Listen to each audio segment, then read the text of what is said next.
இப்போது புதிய அறிமுகம் ஆச்சி ஹோட்டல் சாம்பார் 50 கிராம் ரூபாய் 20 மட்டுமே. பொங்கல் பண்டிகையொட்டி சென்னை கோயம்பேடு மலர் சந்தையில் பூக்களின் விலை கணிசமாக உயர்ந்துள்ளது. நாளை முதல் பொங்கல் விழா கொண்டாடப்படும் நிலையில் சென்னை கோயம்பேடு சந்தைகளில் காய்கறிகள், பழங்கள், கரும்பு, பூக்கள் உள்ளிட்டவைகளின் வரத்து அதிகரித்துள்ளது. இதனிடையே கோயம்பேடு மலர் சந்தையில் பூக்களின் விலை கணிசமாக அதிகரித்துள்ளது. 1 கிலோ மல்லி 2300 ரூபாயிலிருந்து 2400 ரூபாய்க்கும், ஐஸ் மல்லி 1500 ரூபாயிலிருந்து 2100 ரூபாய்க்கும், ஜாதி மல்லி 900 ரூபாயிலிருந்து 1200 ரூபாய்க்கும், முல்லை 1500 ரூபாயிலிருந்து 2000 ரூபாய்க்கும், கனகாம்பரம் 1200 ரூபாயிலிருந்து 1400 ரூபாய்க்கும் விற்பனையாகின்றன.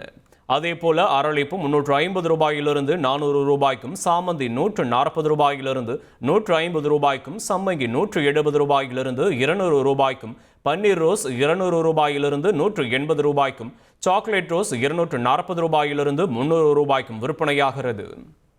இப்போது புதிய அறிமுகம் ஆச்சி ஹோட்டல் சாம்பார் 50 கிராம் ரூபாய் 20 மட்டுமே.